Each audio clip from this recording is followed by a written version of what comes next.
Hey friends, it is Michelle with Garden Jargon and welcome to my YouTube channel. Today we are in my grow room in my basement. It is February 3rd and I'm going to do a quick video. Nope, can't even say quick because you know how I get. When I start talking about seeds and growing, I go on and on and on. But this video is to help you understand my addiction to seeds. Just joking. No, it's not about my addiction, but I am pretty addicted. It is about where I purchased my seeds, where I found some really good seeds, and where there are seeds for sale in your local stores or in your local seed exchanges. So today this video will be about all things seeds. So some of the catalogs that I purchased my seeds from are right here on the table. I've ordered from 2 of these catalogs this year, and there are some seeds in 2 more catalogs that I need to purchase because I've purchased them before in the past. I was unable to save seeds from them this past season, and so I need to reorder the heirloom varieties out of these seeds, seed catalogs again. So one of my favorites, and my sister gets this for me every year, is the whole seed catalog from Baker Creek Heirloom Seeds down in Missouri. This catalog is pretty extensive. They are an international seed company, which means they will sell seeds in this catalog that grow really well in other countries. So if you want to feel fun and try to grow things that grow in China or in like Egypt, like seeds will be in this catalog that you can grow in those environments, and they're foods that those cultures actually eat. So this is my absolute favorite, and thank you to Sandy this year who sent me a gift card for $50 for them. So it knocked my seed order, just took a quarter off of the order that I placed with them. Another seed catalog that I love to order from is Botanical Interests. I have ordered from them before in the past. Their catalog is absolutely beautiful. There's a couple seeds in this catalog that I have to order. That's why I have dog-eared my pages there. Another seed catalog that I like to order from is Johnny Seeds. I also order a lot of garden supplies from Johnny Seeds because they do sell high tunnel equipment, they sell wheel hose, they sell seed trays and stuff like that. But they have a beautiful catalog as well. I have been a fan of Johnny Seeds in the past, and I will continue to order seeds from them.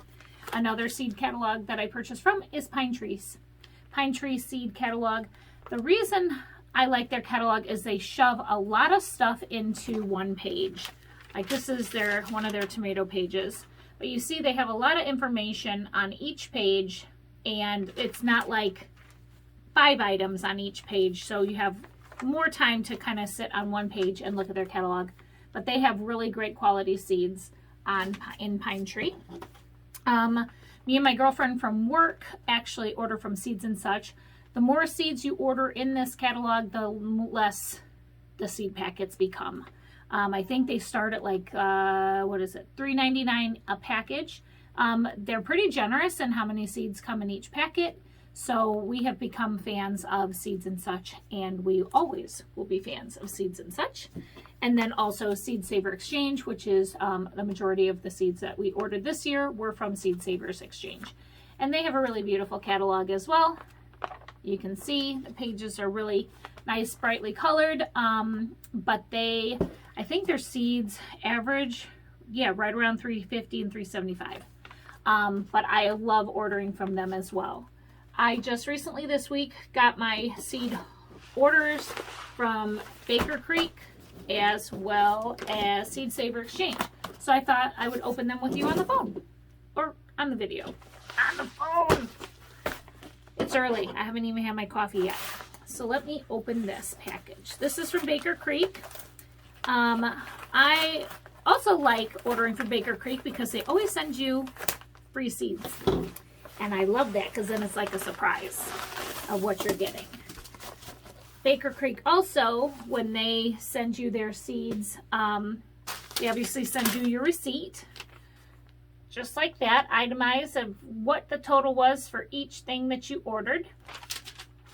And then I also always, where's it at? that one? Nope. This one?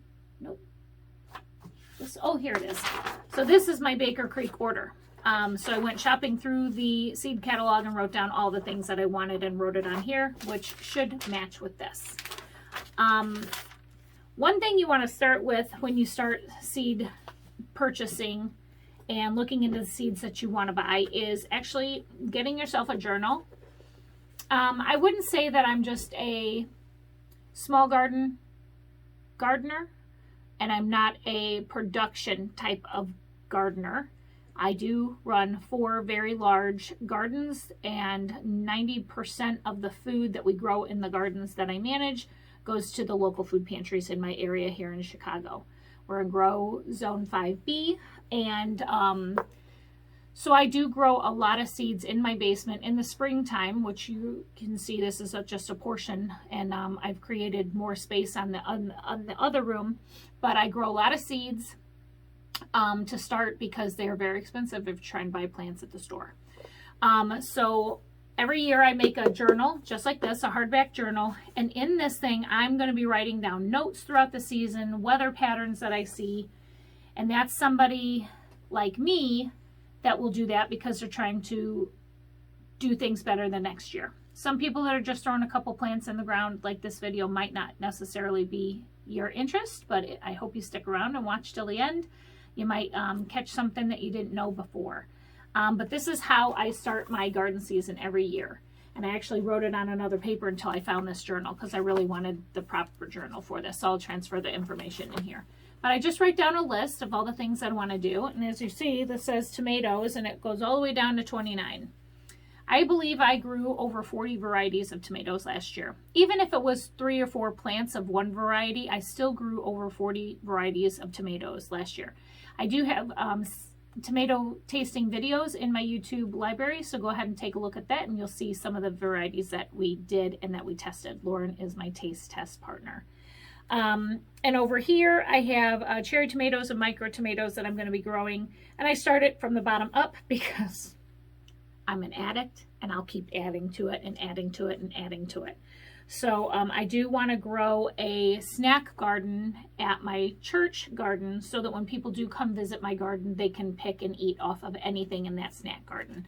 So I do want to try a ton of different cherry tomatoes, baby cucumbers, baby edible peppers, lunchbox peppers, stuff like that, that they can just pick off the vine and eat them without washing them. But this is how I start. And then I write down things. I also have maps of all of my gardens, like the footprint, the layout of all of my gardens, and I write down where I want to grow and what varieties of things I want to grow. And then that actually helps add to the list in my book so I know the seeds that I'm looking for to purchase, either through a catalog or through your big box stores. So this is our Baker Creek order. Let's see what this entails. Let me sort these out. All right, here we go. Baker Creek. I started with some basil. I have never grown holy basil before, so I'm excited to try that. Also, I learned how to make basil tea last year, kind of like a refreshing steeped basil tea, and that's why I love growing tons of basil throughout my garden, because basil is very easy to grow and you can plug it in everywhere throughout your entire garden, and it actually wards off some non-beneficial pests. Plus it does flower. If you let your basil go to flower, that way the pollinators come in a little bit easier.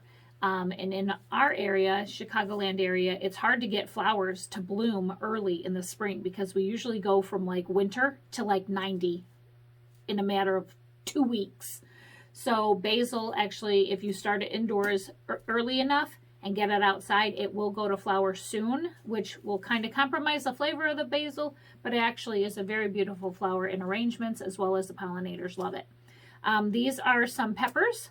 These little guys I just saw, I thought they were super cute. It says just a little hit of heat, but they are also very, very sweet. And the plants only grow about 24 inches tall, so I thought I would include these in the tasting garden. That way people can try them and cross their fingers if they're going to be too hot for them. Avarsky peppers, they These I've seen online a lot on Instagram and on YouTube channels, and they're really, really thick-walled red sweet peppers that actually are very good for stuffing. The korbachi peppers, Turkish heirloom, rich in flavor for frying or pickling.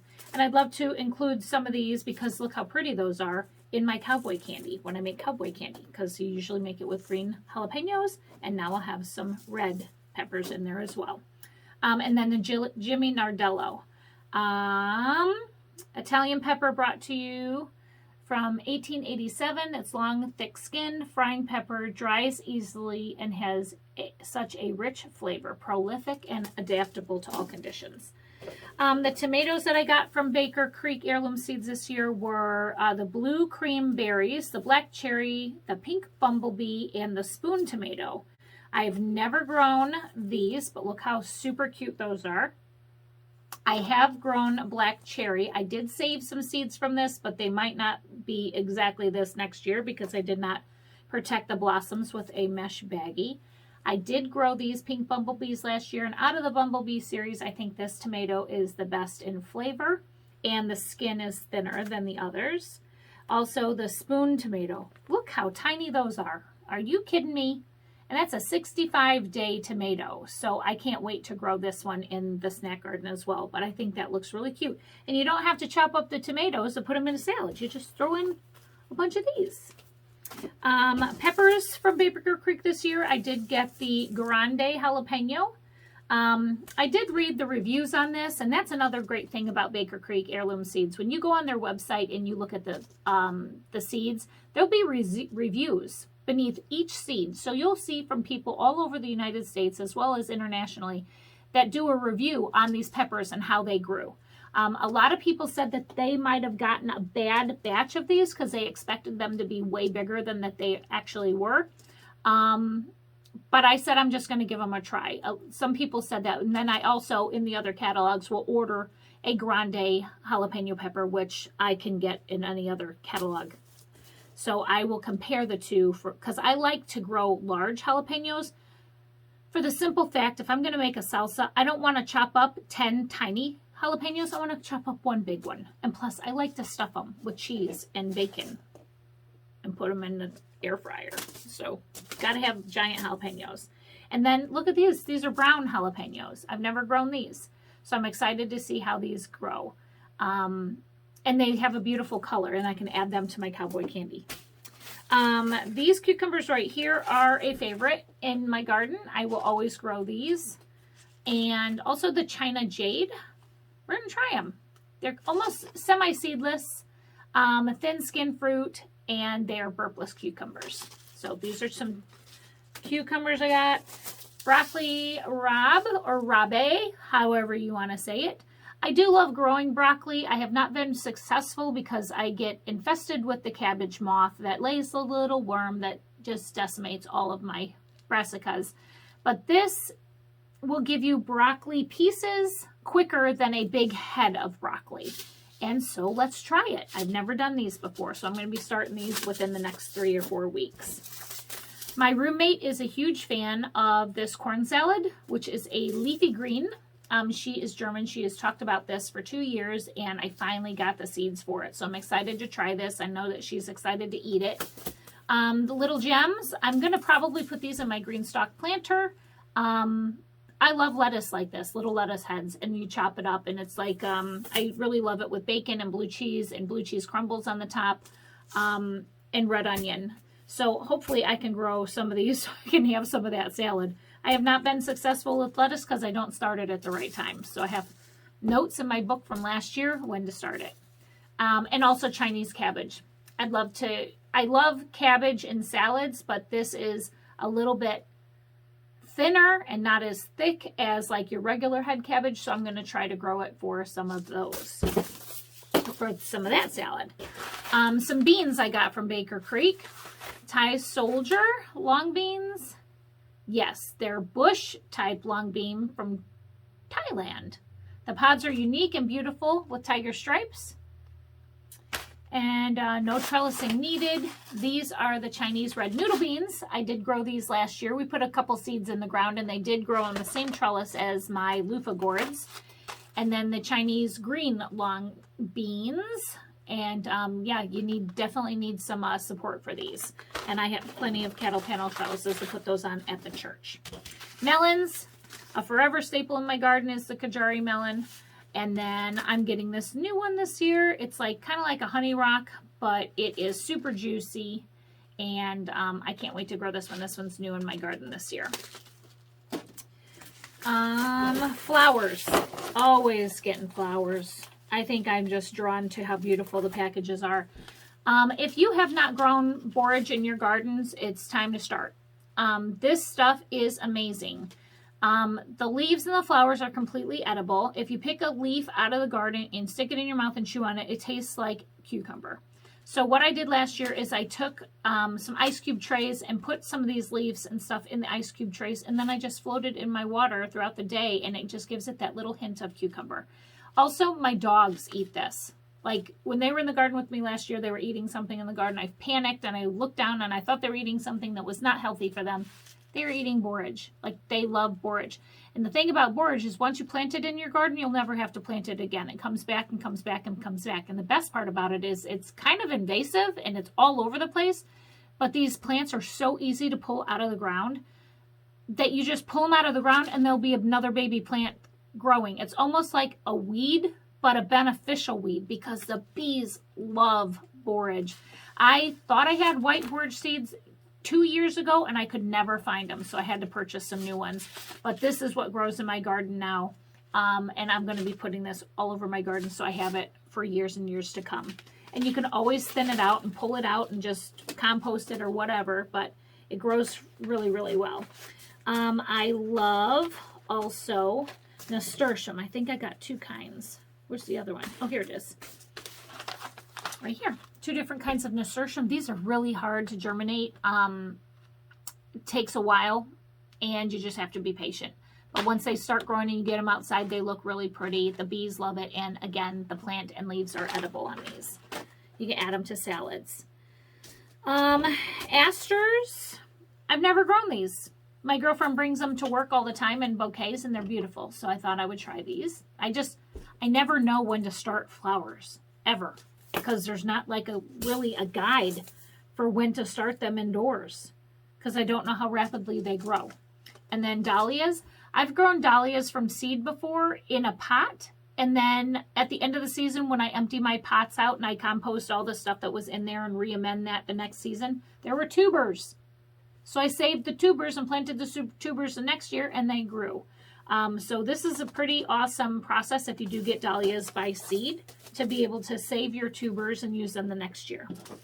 I also love zinnias, but I did not have zinnia heirloom seeds for quite a while. So I'm glad I got them again. This one, Queen's Lime Orange, Queen's Lime Red, Queen's Lime Peach. I never remember seeing Queen's Lime Peach, but that's what this is. I grew a bunch of Queen's Lime Orange a couple years ago, and it was the most beautiful display of zinnias in my garden. It looked like none of the zinnias ever looked ugly or bad where it needed to be pruned. It was absolutely stunning. Queen's Lime Red is right here, and Queen's Lime Blush is right here. So I always will purchase heavily these seeds and then save them throughout the years and kind of broadcast seed them at the other locations that I have. And then I did get 2 free packets of seeds. I'm really excited to try this. Japanese wasabi. 60 days till maturity. It's round in shape. Japanese daikon radish was intensely pungent, spicy flavor. Perfect for lovers of wasabi. I do love wasabi. And experimental home cooks will be delighted to play with the sensational root crop. So I'm excited to grow this because it kind of reminds me of like a radish or something. And then these things, Hidu Tiny.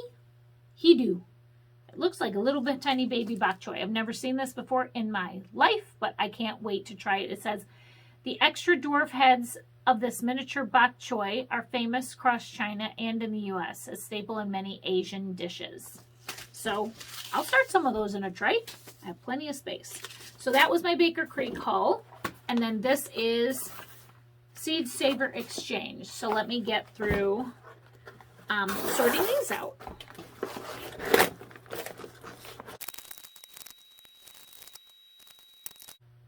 Okay, here we go.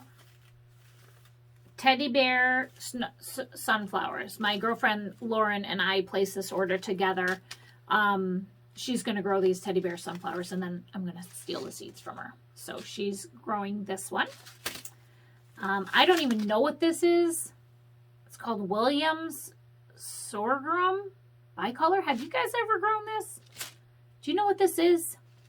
Please put in the comments below if you've ever grown this before. I'm really excited to hear about it, but it says it gets like 7 to 9 feet tall. I don't know if it flowers. I don't know if you can eat that. I don't know what that's all about, but that was one of Lauren's seed packets. A shade mix, because she lives in a very shady environment at her house, and that's why she has a plot in my community garden.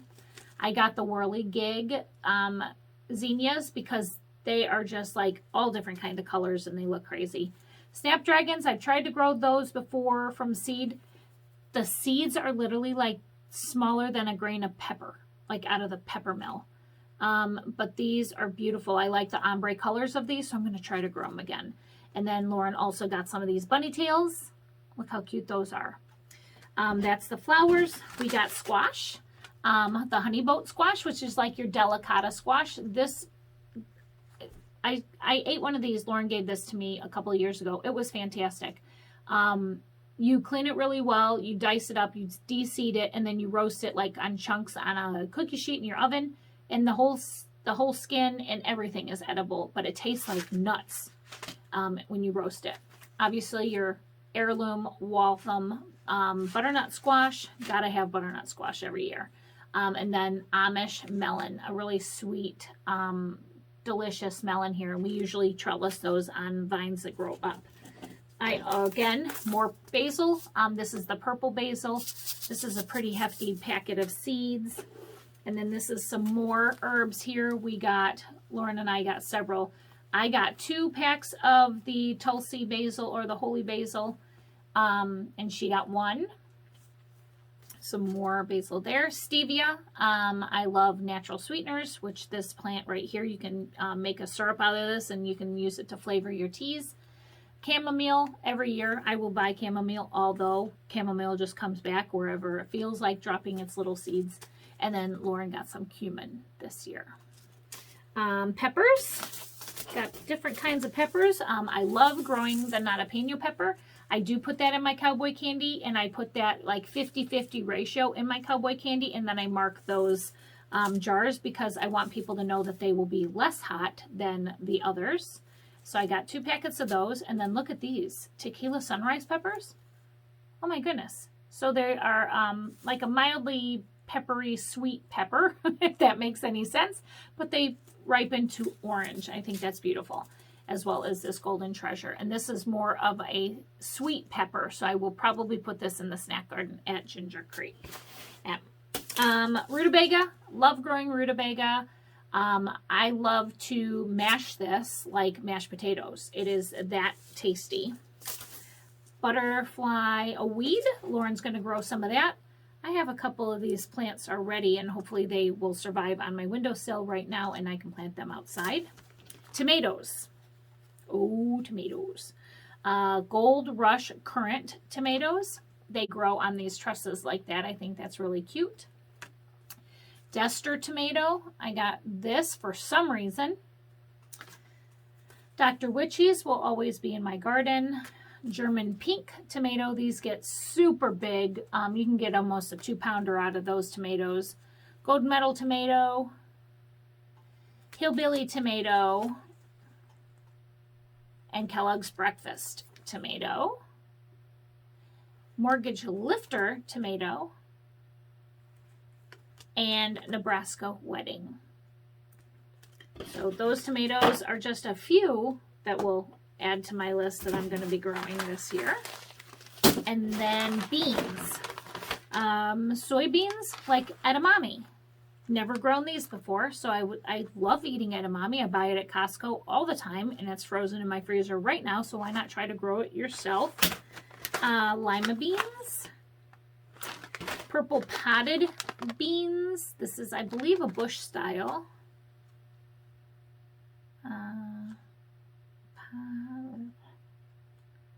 Can't find it on here. I'm not used to these seed packets. They changed it up a bit.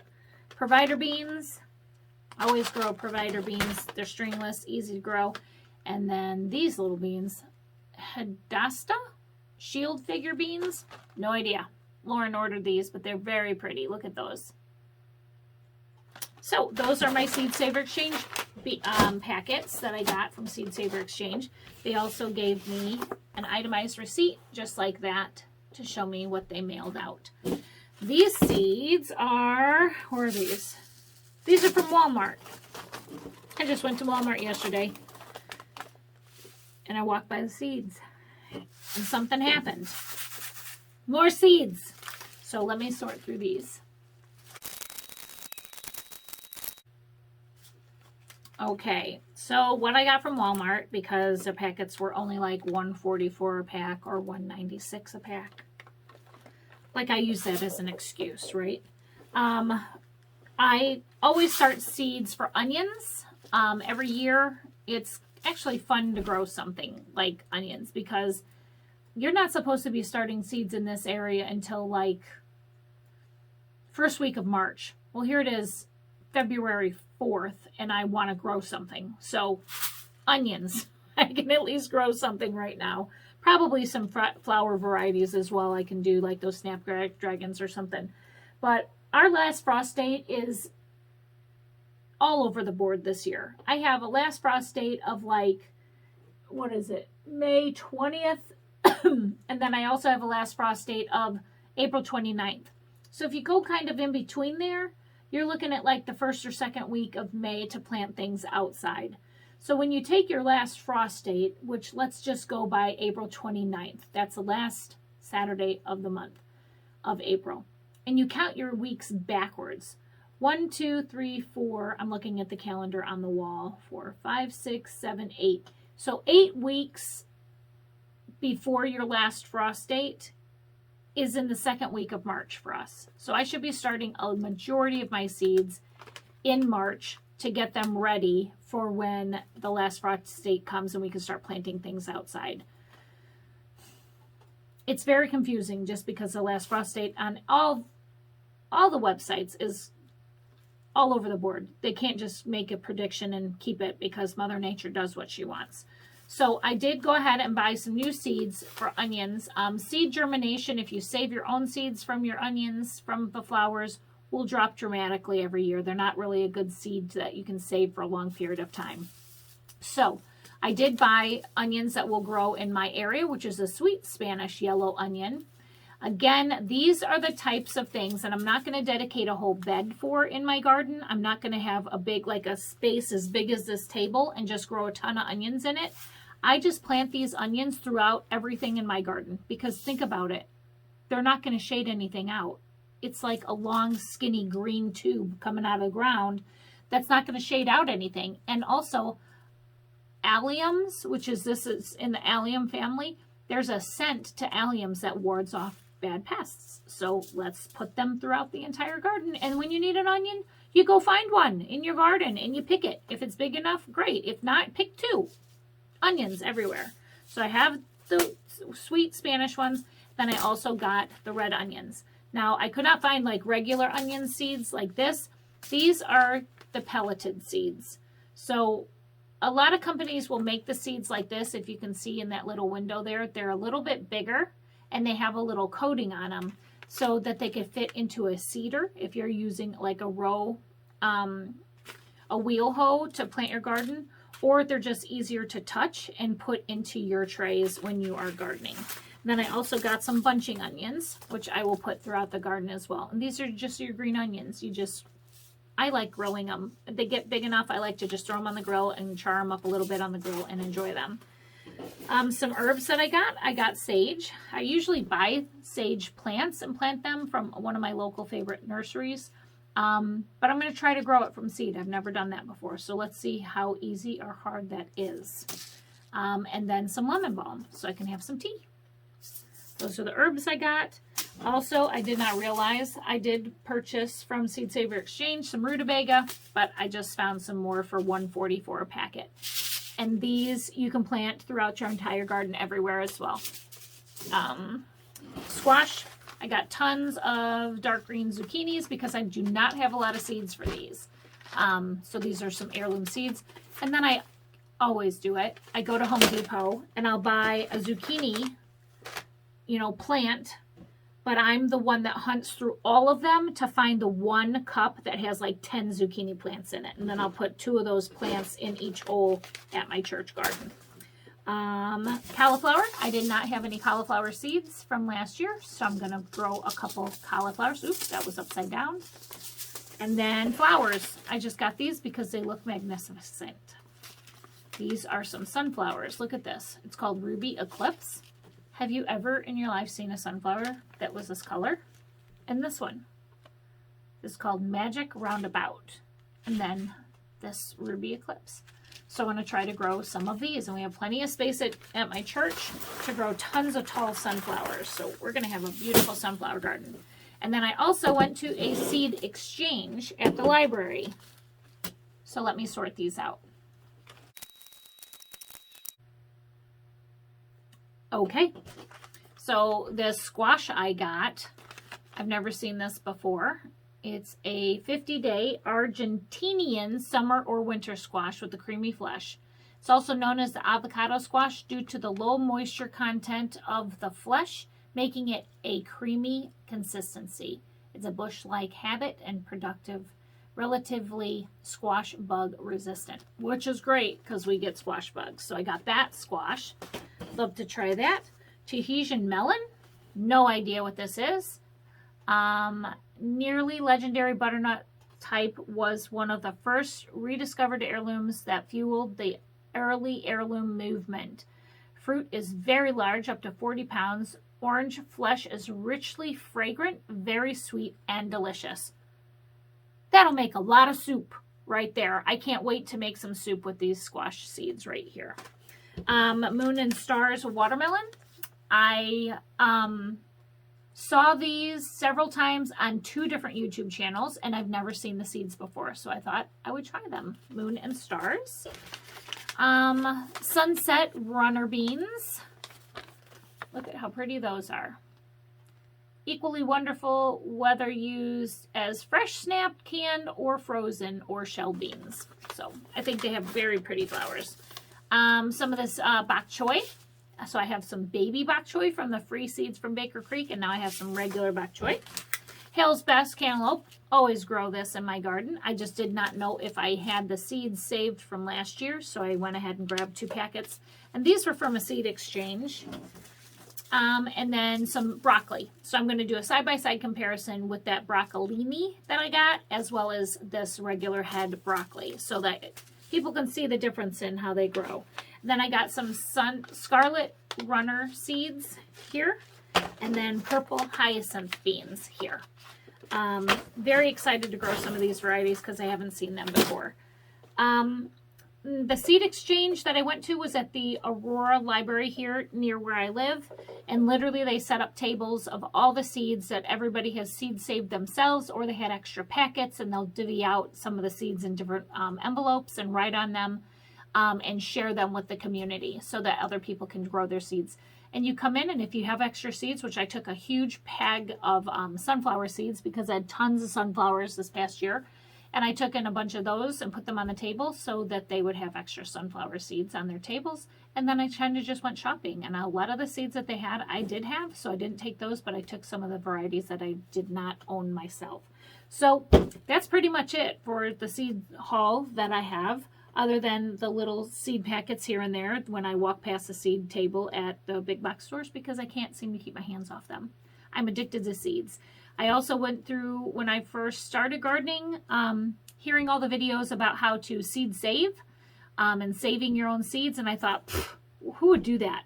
You know, you could just go to the store and buy a packet. Why would you save them? Well, now I'm addicted to saving seeds. So I have the perfect mesh baggies that I found on Amazon that I can save the flower blossoms so that they don't get cross-pollinated with anything else nearby.